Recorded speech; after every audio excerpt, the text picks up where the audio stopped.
I never thought I'd be the guy posting something like this. For years, I read stories on relationship subreddits and always wondered how people could miss the obvious signs. How could someone not notice their spouse was lying? How could they ignore all the red flags? Now I know. Because when you're the one living it, everything looks different. I'm 34M. My wife is 32F. We had been together for almost 9 years and married for 6. Until recently, I genuinely believed we had a solid marriage. It wasn't perfect. No marriage is. She could be difficult sometimes. Sharp-tongued. Impulsive. The type of person who always had to win an argument even when she was obviously wrong. If she broke a plate, she'd somehow convince you the plate was already cracked. If she forgot something important, she'd insist nobody ever told her about it. I used to joke that lying was her favorite hobby. The scary thing is that over the years it stopped feeling like lying and started feeling normal. Little lies. Harmless lies. At least that's what I told myself. She'd tell her friends she was stuck in traffic when she hadn't even left the house yet.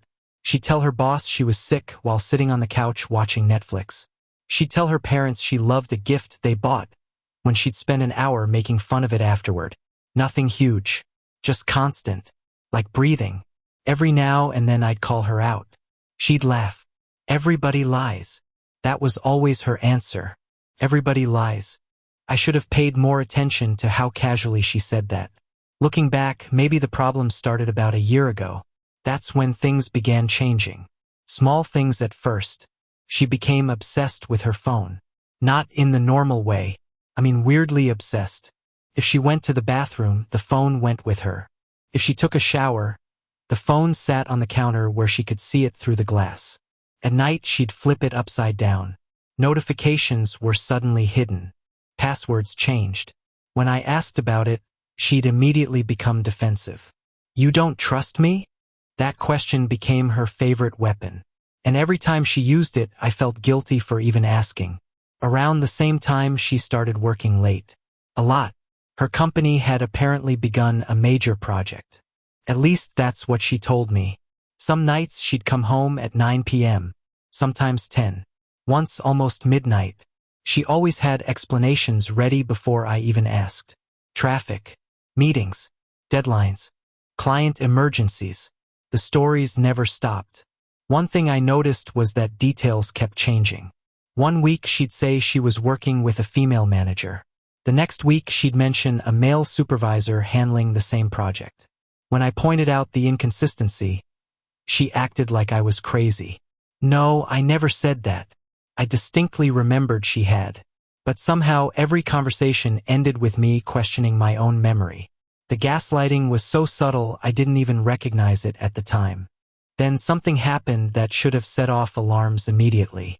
One Friday evening she came home wearing a necklace I'd never seen before. It wasn't expensive, but it wasn't hers.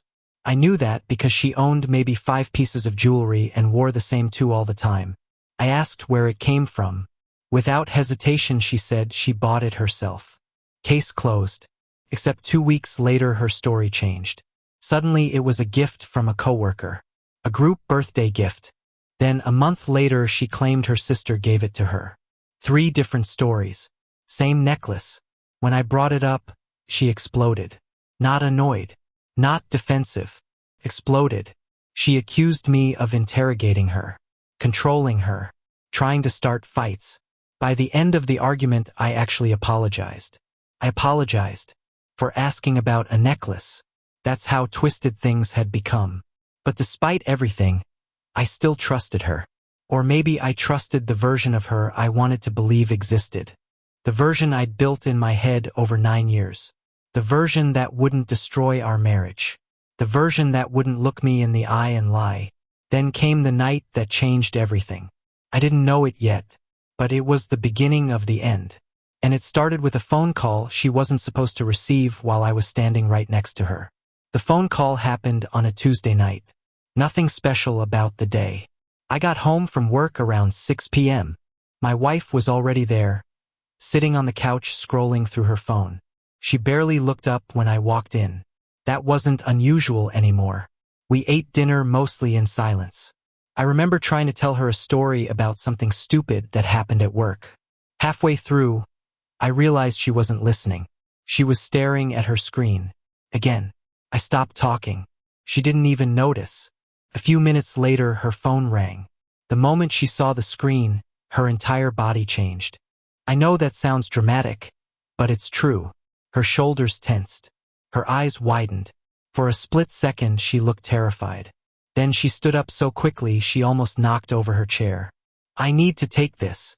Before I could say anything, she rushed toward the bedroom. But she wasn't fast enough. I caught a glimpse of the screen. The contact name wasn't saved. Just a number. That alone wasn't strange. What was strange was her reaction. People don't look panicked when a telemarketer calls. They don't sprint out of the room. They don't act like they're carrying state secrets. Something felt wrong. Very wrong. When she came back 15 minutes later, she was smiling. A fake smile. The kind people use when they're trying too hard. Everything okay? I asked. Yeah. Who called? She didn't even hesitate. My mom. Complete lie. I knew her mother's number. I had it memorized. She knew I had it memorized. Yet she lied anyway. Just automatically. Like breathing. I felt a knot form in my stomach. That wasn't your mom's number. Her face immediately hardened. What are you talking about?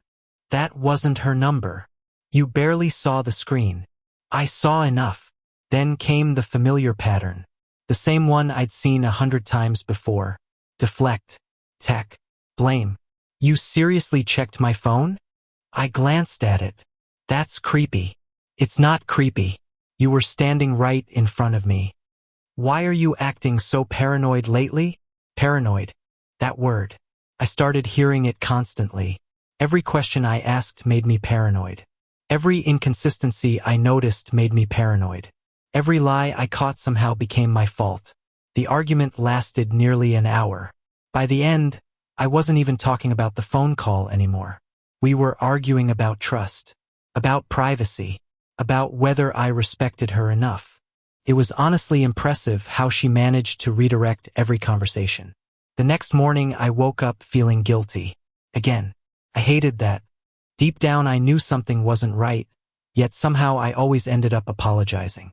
Over the next few weeks, things got stranger. A lot stranger. She started going out with friends more often. At least that's what she claimed. Girls' nights, birthday dinners, work events, happy hours, networking. There was always something. One Saturday she left at 5 p.m. and didn't come home until nearly 3 in the morning. Her explanation? One of her friends had gone through a breakup. They were comforting her. I wanted to believe that. I really did. But there was a problem. The friend she mentioned had posted photos online that night. She wasn't crying over a breakup. She was at home watching movies with her husband. I only discovered that by accident. The realization hit me like a truck. My wife had lied. Not a small lie. Not a harmless lie. A massive one. The kind that required planning. The kind that required confidence. The kind that made you wonder how many other lies existed beneath the surface. When I confronted her, she already had another explanation prepared. Apparently she mixed up which friend she was talking about.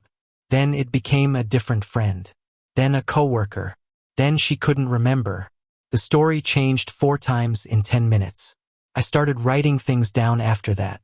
I know that sounds insane, but I genuinely felt like I was losing my mind. Every conversation seemed to get rewritten afterward. Every fact became flexible. Every memory became negotiable. So I started keeping notes. Dates, times, stories, excuses. At first I felt ridiculous. Then I started seeing patterns. A lot of patterns. Her late nights almost always happened on Tuesdays and Fridays. Certain names appeared repeatedly. Certain explanations repeated word for word. And one name kept showing up more than any other. Jake. According to her, Jake was just a coworker. Nothing special. Just some guy from the office. I probably wouldn't have paid attention if she hadn't gone out of her way to mention him so often. Sometimes people reveal more than they realize. One night she'd complain about Jake. The next day she'd praise him. Then she'd claim they barely interacted. Then she'd mention eating lunch with him. Then she'd say he wasn't even on her team. Every detail seemed to contradict the previous one. It was like watching someone build a story without remembering the earlier chapters. Then came another surprise. A big one. The kind that changes everything. I wasn't looking for evidence. I swear I wasn't. But one evening while paying bills online, I noticed a charge on our joint credit card. A hotel charge. Not a huge amount. Just enough to rent a room for a few hours. At first I assumed there had to be an explanation. Maybe a work conference. Maybe a mistake. Maybe literally anything else. When I asked her about it, she froze. Only for a second. But I saw it. Then she laughed. Actually laughed. Oh my God. That's from months ago. It says last week. They processed it late. Why would a hotel charge process weeks later? I don't know. What hotel was it? I don't remember. You don't remember staying at a hotel? I never said I stayed there. Then why was the card charged? I don't know. That conversation lasted less than 5 minutes. She abruptly grabbed her purse, claimed she was late meeting friends, and left. Just left. Mid-argument. No explanation. No resolution. Nothing. I sat there staring at the front door after she was gone. And for the first time in our marriage, I seriously considered the possibility that she was cheating. The thought made me physically sick. But once it entered my mind, I couldn't get rid of it. Every strange behavior suddenly looked different. Every lie felt bigger. Every missing detail felt deliberate. And then, only 3 days later, I found something that made the hotel charge seem insignificant. Something far worse. Something that finally shattered the version of reality I'd been desperately trying to protect. 3 days after discovering the hotel charge, I found myself sitting alone in our living room at almost midnight. My wife wasn't home. Again. According to her, she was helping a coworker prepare for an important presentation. That was the explanation she texted me around 8 p.m. No call. Just a text. A short one. I remember staring at the message and feeling nothing. Not anger. Not sadness. Just exhaustion. I was getting tired of constantly wondering what was true and what wasn't. At around 11:30 p.m., her tablet lit up on the coffee table. Normally, I wouldn't have paid attention. But she rarely used the thing anymore. Most of her life revolved around her phone. The screen flashed for only a second, then went dark. I happened to glance over. That's all. One glance. And my entire world shifted. A message notification. No contact name. Just a number. But part of the message was visible. Can't stop thinking about last night. I stared at the screen. My heart immediately started pounding. There had to be an explanation. There had to be. People send weird texts all the time. Maybe it wasn't what it looked like. Maybe. The tablet lit up again. Another message. Wish you were here right now. I felt my stomach drop. The kind of drop you feel when an elevator suddenly jerks downward. For a few seconds I just sat there frozen. Unable to think. Unable to breathe properly. Then another notification appeared. This one hit harder. Much harder. Did he suspect anything? I don't remember picking up the tablet. I only remember suddenly holding it. My hands were shaking. The messages were synced from her phone.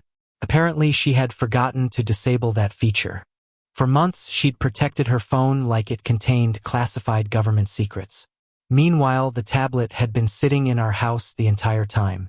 Unlocked. Ignored. Waiting. I opened the conversation. And everything exploded.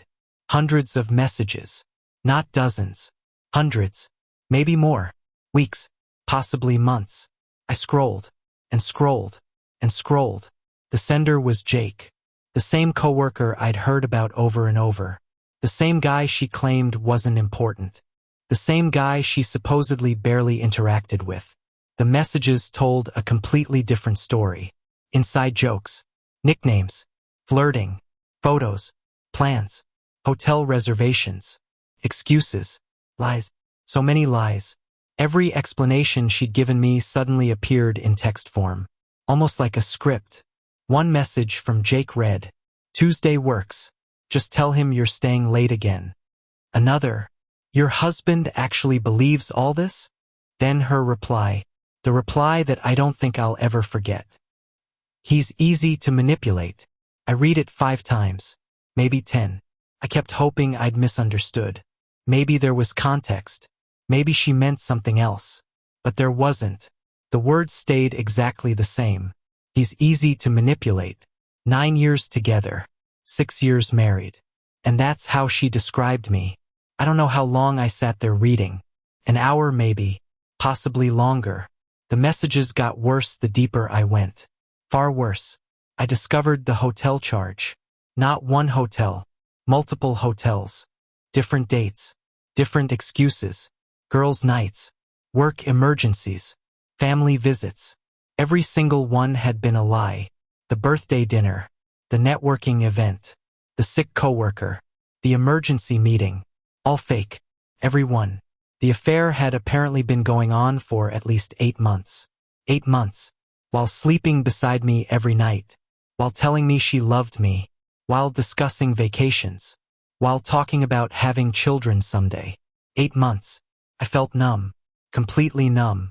People always describe discovering betrayal as explosive. For me it wasn't. It was quiet. Terrifyingly quiet. Like something inside me simply stopped working. Then I found something even worse. A voice message. I almost didn't play it. Part of me knew I shouldn't. Part of me knew it would only hurt more. I played it anyway. I wish I hadn't. It was her voice. Laughing. Talking to Jake. Making fun of me. Actually making fun of me. The two of them joked about how trusting I was. How predictable I was. How easy it was to keep me in the dark. At one point Jake asked if she felt guilty. Her answer came immediately. No. Just one word. No hesitation. No uncertainty. No guilt. Nothing. I think that was the moment my marriage truly ended. Not the flirting. Not the hotels. Not even the cheating itself. It was hearing how little respect she had for me. How comfortable she felt humiliating me behind my back. That hurt more than anything. Around 1:15 a.m. I heard her car pull into the driveway. My first instinct was to put the tablet down and pretend nothing had happened. Can you believe that? Even after everything I'd seen, part of me still wanted to avoid conflict. But that feeling lasted maybe 2 seconds. Because then another message appeared. From Jake. Miss you already. I locked the tablet, set it on the coffee table, and waited. The front door opened. She walked inside smiling. The second she saw me sitting there in the dark, the smile disappeared. Immediately, she knew. I don't know how. Maybe it was my face. Maybe it was the tablet sitting next to me. Maybe guilty people develop a sixth sense for moments like that. For several seconds, neither of us spoke. The silence felt endless. Then she looked directly at the tablet and went completely pale. What is that doing here? I didn't answer. My voice probably wouldn't have worked anyway. She took one step backward, then another. The fear in her eyes was unlike anything I'd ever seen before. And for the first time in months, maybe years, she looked like someone who didn't already have a prepared lie ready to go. That's when I realized something. She wasn't scared of losing me. She was scared because she'd been caught. And what happened next was something I never could have predicted. The moment she realized I had seen the messages, something changed in her face. Not guilt. Not remorse. Not even embarrassment. Calculation. It was like watching someone mentally flip through a deck of cards, searching for the best move. For a few seconds she stood completely still. Then she laughed. Actually laughed. I remember staring at her because the reaction felt so absurd that my brain couldn't process it. You're spying on me now? That was the first thing she said. Not, I'm sorry. Not, we need to talk. Not, I can explain. Just an accusation. I looked at her and felt something inside me break. A final piece. The last bit of hope that maybe I'd misunderstood everything. Maybe there was context. Maybe there was some bizarre explanation. Gone. Completely gone. You've been sleeping with Jake. My voice sounded strangely calm. She immediately crossed her arms. You went through my private messages. You've been sleeping with Jake. You violated my privacy. You've been sleeping with Jake. For the first time, she looked away. Only for a second. But it was enough. Then the lies started. God, the lies. They came so fast I could barely keep up. First, she claimed nothing physical had happened. Then she admitted they had kissed. Then she claimed it happened only once. Then she admitted there were hotels. Then she said the hotels were for talking. Talking. Hotels. Late at night. For 8 months. Talking. The ridiculousness would have been funny if my life wasn't collapsing in front of me. Every answer contradicted the previous answer. Every explanation created 3 new questions. At one point, I actually held up the tablet. What about this? I showed her messages discussing hotel rooms. She immediately changed tactics. Suddenly she wasn't denying anything. Now she was blaming me. You've been distant. I stared at her. What? You haven't been emotionally available. I honestly thought I'd misheard her. For 8 months she'd been lying, sneaking around, and sleeping with another man. And somehow this was becoming my fault. She kept going. You work too much. You stopped paying attention to me. You never listened. You took me for granted. The list went on and on. Some complaints were real. Most weren't. None justified what she'd done. But she wasn't looking for truth. She was looking for excuses. I remember feeling almost detached from the conversation. Like I was watching someone else's marriage fall apart. Then something unexpected happened. Her phone rang. Right in the middle of the argument. She looked down. The color drained from her face. Jake. His name was right there on the screen. For a second, nobody moved. The phone kept ringing. The sound felt deafening. Finally, I said, "Answer it." She didn't move. "Answer it." The phone continued ringing, then went to voicemail. A few seconds later, another call came in. Same name. Jake. Again. I laughed. Not because anything was funny. Because the situation had become so unbelievably absurd that laughing felt like the only available response. She quickly silenced the phone. Then she did something that shocked me. She started crying. Real tears. At least I think they were real. By that point, I wasn't sure of anything anymore. For years, I'd trusted her emotions. Now I questioned all of them. I never meant for this to happen. That was her next line. The classic one. The affair wasn't intentional. The lies weren't intentional. The hotels weren't intentional. Apparently 8 months of decisions had somehow happened by accident. I felt exhausted. Completely exhausted. Then another bomb dropped. One I never saw coming. She sat down on the couch, covered her face, and quietly said, "There's something else." Those 4 words made my stomach tighten. Because by then I'd learned that every revelation hid another revelation. Every lie concealed a bigger lie. What? She didn't answer immediately. Instead, she stared at the floor. Then she finally spoke. Jake isn't the only one. The room went silent. I genuinely thought I'd heard her wrong. What? She repeated it. Slower. Jake isn't the only one. I felt like all the air had left my lungs. For several seconds I couldn't speak. Couldn't think. Couldn't even process the sentence. I had spent weeks suspecting one affair. One betrayal. One relationship. Now I was learning there was more. Much more. I asked her how many. She said she didn't know. I asked again. Eventually she admitted there had been 3 men. 3. Not counting me. 3 separate affairs. At different times. Some overlapping. Some short-term. Some emotional. Some physical. The details blurred together. I barely remember half of what she said. My brain simply stopped absorbing information. I just sat there listening to my entire marriage being dismantled piece by piece. Then came the most unbelievable part. One of those affairs had happened years earlier. Years. Not recently. Not during our rough patch. Years ago. Back when I thought our marriage was happy. Back when I thought everything was fine. Back when we were planning our future together. That revelation hurt more than the others. Because it rewrote history. It contaminated memories I thought were safe. Vacations. Birthdays. Anniversaries. Suddenly I found myself wondering what was real. Were any of those happy memories genuine? Or had I been living inside a carefully constructed illusion? By now it was nearly 3 a.m. The argument had gone in circles for hours. Lies, admissions, excuses, tears, blame, more lies. Then, just when I thought the night couldn't get worse, there was a knock at the front door. 3 loud knocks. 3 in the morning. My wife froze, completely froze. I looked at her. She looked terrified. And in that exact moment, before I even opened the door, I somehow knew who was standing on the other side. Jake. And his arrival was about to turn an already disastrous night into an absolute catastrophe. The knocking came again. 3 hard knocks. Louder this time. The kind of knocking that says the person outside isn't planning to leave. My wife looked like she had seen a ghost. All the color vanished from her face. Her eyes locked onto the front door, then immediately shifted toward me. That reaction alone told me everything I needed to know. I didn't even have to ask. I already knew. Jake.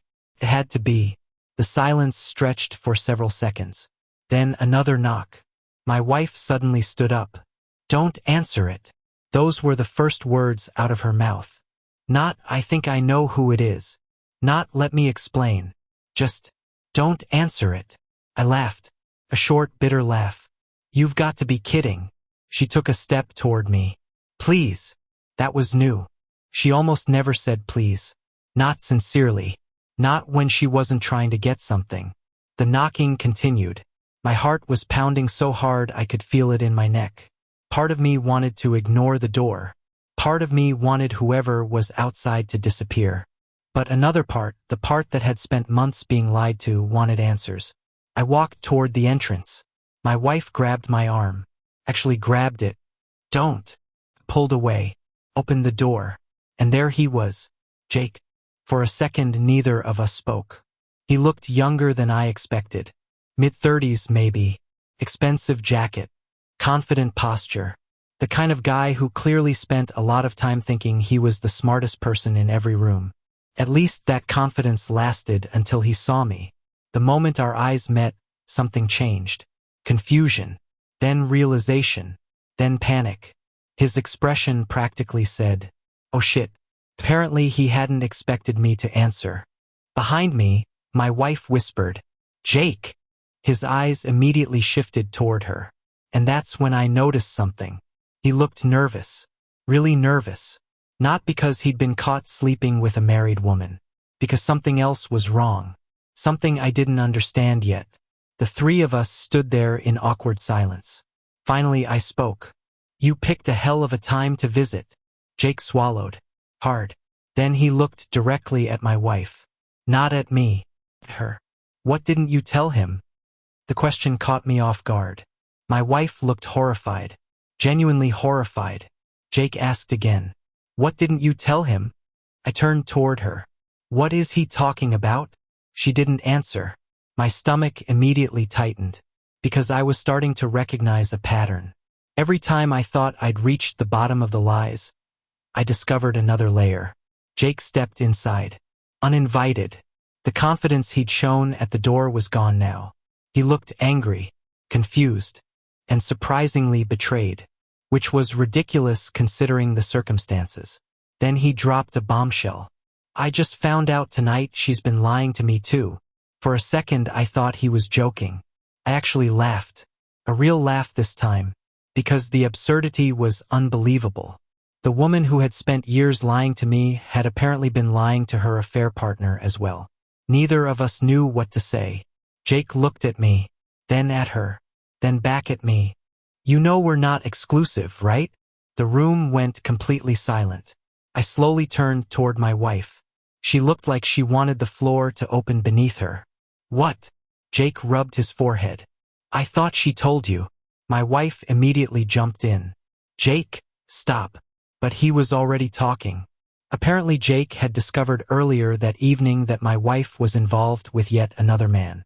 Not one of the 3 she'd admitted to. Completely different one. Someone neither of us had heard about.